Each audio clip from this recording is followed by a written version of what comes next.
आलस्य मनुष्य का सबसे बड़ा दुश्मन है और अगर ये साथ रहे तो जिंदगी में कुछ भी करना संभव नहीं है। बहुत पुरानी बात है। एक गांव में एक गिरधारी नाम का आदमी रहता था। वो बहुत आलसी था और उसे इस बात का बोध भी था। वो इससे परेशान रहता था। वो आदमी इस बात से परेशान रहता था कि कैसे मैं इस आलस्य को अपने जिंदगी से अलग करूं।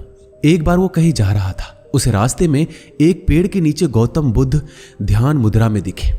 वो आलसी व्यक्ति गौतम बुद्ध से कहता है, हे महात्मा, मेरी मदद कीजिए। मैं अपने आलस्य से बहुत ही ज्यादा परेशान हूं। आप ही कोई उपाय बताइए जिससे हम अपने आलस्य से छुटकारा पा सकें। गौतम बुद्ध ने उस व्यक्ति से कहा, पहले मुझे यह बताओ कि तुम्हें क्यों लगता है कि तुम आलसी हो।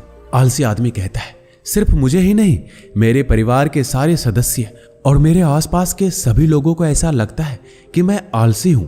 महात्मा बुद्ध ने फिर उससे पूछा, क्या तुम जानते हो आलस्य होता क्या है?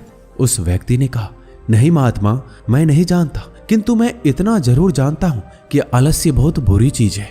इसकी वजह से मेरे जीवन में बहुत नुकसान होता है। मेरा कार्यभार बिगड़ता है और हाँ, इसी आलसीपन के कारण लोग मुझ पर भरोसा नहीं करते, जिम्मेदारी नहीं सौंपते। महात्मा बुद्ध बोले, जिस परेशानी से तुम छुटकारा पाना चाहते हो, पहले उसके बारे में पूरी जानकारी हासिल कर लो, फिर उससे छुटकारा पाना आसान हो जाएगा। आलसी व्यक्ति बोला, हे महात्मा, इतनी समझ तो मुझ में नहीं है। आप ही मुझे इस समस्या के बारे में जानकारी दीजिए। महात्मा बुद्ध बोले, आलस्य एक मानसिक अवस्था है, एक विचार है जिसे जाने अनजाने में हम खुद ही पैदा करते हैं। आलस्य दो मूलभूत कारणों से पैदा होता है। पहला है शारीरिक और दूसरा है मानसिक। शारीरिक कारणों में पहला कारण है गलत तरह का भोजन। हम सभी जानते हैं कि हमारे शरीर को भोजन से ऊर्जा मिलती है और यही ऊर्जा अगर प्राकृतिक वस्तुओं से मिले तो हमारा शरीर इससे अच्छा ऊर्जा प्राप्त करता है, जैसे कि फल, सब्जियां आदि। यदि हम निर्जीव वस्तुओं से ऊर्जा प्राप्त करते हैं तो ये हमें आलस्य की ओर ले जाता है। दूसरा कारण है हमारी शारीरिक गतिविधियां। गौतम बुद्ध ने आलसी व्यक्ति को अपने शिष्यों की तरफ इशारा करते हुए कहा, देखो, इनके चलने फिरने, बैठने के तरीके में तुम्हें क्या अलग नजर आता है। जब आलसी व्यक्ति कुछ समझ नहीं पाया तब महात्मा बुद्ध ने उससे कहा, मेरे शिष्य जब भी बैठते हैं तो उनके रीढ़ की हड्डी एकदम सीधी होती है। चलते हैं तो उनके दोनों पैरों के बीच अच्छे से संतुलन बना रहता है और जब सोते हैं तो उनका शरीर एकदम शिथिल होता है। ऐसा करने से उन्हें रात्रि में एकदम सही तरीके से नींद आती है। आलसी व्यक्ति बोला, लेकिन नींद तो आलस का ही एक स्वरूप है। महात्मा बुद्ध बोले, हाँ, अगर उसे जरूरत से ज्यादा मात्रा में लिया जाए तो। बुद्ध ने इस बात को आगे बढ़ाते हुए कहा, नींद कम मात्रा में लोगे तो तुम्हें अगले दिन थकान महसूस होगी और ऐसा करने से ज्यादा आलस्य शरीर में आएगा। नींद ज्यादा लोगे तब भी यही परिणाम होगा। इसलिए नींद को ना ज्यादा ना कम लेना है, बल्कि एक सही मात्रा में लेना अति आवश्यक है। आलसी व्यक्ति बोला, हाँ, ये तो मैंने भी अनुभव किया है। महात्मा बुद्ध बोले, अब मानसिक कारणों के बारे में जान लो। मानसिक कारणों में सबसे पहला कारण है हमारी पुरानी गलत धारणाएं। अक्सर ऐसा होता है कि हम पहले जिन कामों में असफल हो चुके हैं, हमारे अंदर ऐसी भावनाएं बन जाती है कि हम उस काम में हमेशा असफल होते रहेंगे। इसी वजह से हम उस काम को करने में आलस आता है। ऐसी धारणाओं से छुटकारा पाने का एकमात्र उपाय ये है, हमें अपने मन को ये समझाना चाहिए कि पिछली बार जब हम उस काम में असफल हुए थे तो हम उसके बारे में जितना जानते थे, अब हम उसके बारे में कुछ ज्यादा जानते हैं, क्योंकि असफल होने के बाद हम उस काम से काफी कुछ सीख चुके हैं। दूसरा कारण है आलसी और कामचोर लोगों की संगति करना। कई बार ऐसा होता है कि हम आलसी नहीं होते हैं, मगर जिनके साथ हम रहते हैं हम उनके जैसे बनने लगते हैं। इससे छुटकारा पाने का बहुत ही सरल उपाय है कि कामचोर और आलसी व्यक्तियों से दूर रहिए। ऐसे व्यक्तियों की संगत में रहो जो अपने काम को बड़ी लगन से करते हैं और अपने समय की पूरी तरह से कद्र करते हैं।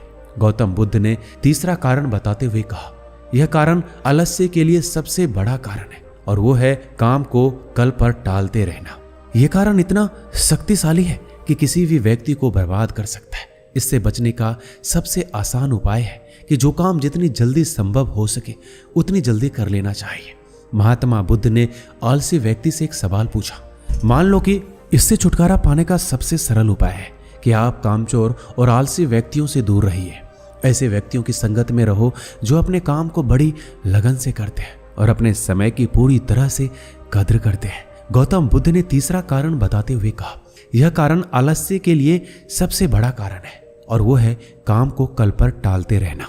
यह कारण इतनी शक्तिशाली है कि किसी व्यक्ति को बर्बाद कर सकता है। इससे बचने का सबसे आसान उपाय है कि जो काम जितनी जल्दी संभव हो सके उतनी जल्दी कर लेना चाहिए। महात्मा बुद्ध ने आलसी व्यक्ति से एक सवाल पूछा, मान लो तुम किसी जंगल में फंस गए हो और अंधेरा होने वाला है, तो तुम क्या करोगे? आलसी व्यक्ति बोला, मैं जल्दी जल्दी उस जंगल से बाहर निकलने का कोई रास्ता तलाश करूंगा ताकि मैं अंधेरा होने से पहले वहां से निकल सकूं। गौतम बुद्ध बोले, अगर तुम्हें काफी देर ढूंढने पर भी रास्ता ना मिले तो तुम क्या करोगे? आलसी व्यक्ति बोला, मैं तब भी अपनी तलाश जारी रखूंगा क्योंकि ऐसी परिस्थिति में मेरे पास कोई दूसरा रास्ता नहीं होगा। गौतम बुद्ध बोले, बिल्कुल सही है। यही है मानसिक स्तर पर आलस्य का चौथा कारण। किसी भी निश्चित लक्ष्य का ना होना यह भी हमें आलस्य की ओर ले जाता है। अब सुनो पांचवा कारण। गौतम बुद्ध बोले, सोचो कि तुम्हारे पास ढेर सारे सोने के आभूषण हैं जो तुम्हें एक जगह से दूसरी जगह ले जाना है। तुम चलते चलते थक जाते हो और किसी पेड़ के नीचे बैठ जाते हो। तभी तुम्हें दूर से तुम्हारी तरफ दौड़ता हुआ एक डाकू दिखाई देता है। क्या तुम उस आलस्य के कारण वहीं बैठे रहोगे या ऐसी परिस्थिति में तुम वहां से उठकर दौड़ने लगोगे? आलसी व्यक्ति बोला, जी मुझे वहां से दौड़ना ही पड़ेगा, नहीं तो मेरी जान और मेरे सोने के आभूषण दोनों को खतरा हो सकता है। बुद्ध बोले, यानी कि तुम्हारे पास एक ठोस वजह होगी दौड़ने के लिए। यही है आलस्य का पांचवा कारण, यानी कि किसी भी काम के लिए ठोस वजह का ना होना। वो आलसी व्यक्ति महात्मा बुद्ध की बातों से अत्यंत संतुष्ट हुआ और बोला कि महात्मा, मैं अब आलस्य के बारे में सब कुछ समझ चुका हूं। मैं इन सभी कारणों पर काम करूंगा और अपने आलस्य को भी दूर कर दूंगा। दोस्तों, आलस्य का रोग जिस किसी के भी जीवन को पकड़ लेता है फिर वो संभल नहीं पाता। आलस्य एक ऐसी चीज है जो शरीर और मन दोनों को कमजोर कर देता है। आलसी व्यक्ति जीवन भर लक्ष्य से दूर भटकता है और कभी भी अपने मुकाम तक नहीं पहुंच पाता है। कई बार व्यक्ति कुछ करने में सामर्थ्य भी होता है फिर भी उस कार्य को टालने लगता है और धीरे धीरे कई ऐसे अवसर होते हैं जो उसके हाथ से निकल जाते हैं। फिर पश्चाताप के अलावा और कुछ नहीं बचता। आज नहीं कल, यही आलसी व्यक्तियों का जीवन सूत्र है। शायद आलसी व्यक्ति ये नहीं सोचता जंग लगकर नष्ट होने की अपेक्षा मेहनत करके घिस घिस कर खत्म होना ज्यादा बेहतर है। वेदों में लिखा है कि उठो जागो और इस जीवन में जो प्राप्त करने आए हो उस लक्ष्य के लिए जुड़ जाओ। आलसी वह नहीं जो काम नहीं करता, बल्कि वह है जो अपनी क्षमता से कम काम करता है। आलसी सिर्फ ये नहीं कि जो अपने दायित्वों के प्रति ईमानदार नहीं होता, बल्कि वह भी आलसी है जिसे अपने कर्तव्य का बोध नहीं होता। क्षमता से कम काम करने पर भी हमारी शक्ति छीन हो जाती है और हम अपनी असीमित ऊर्जा को सीमा में बांधकर उसका सही उपयोग नहीं कर पाते।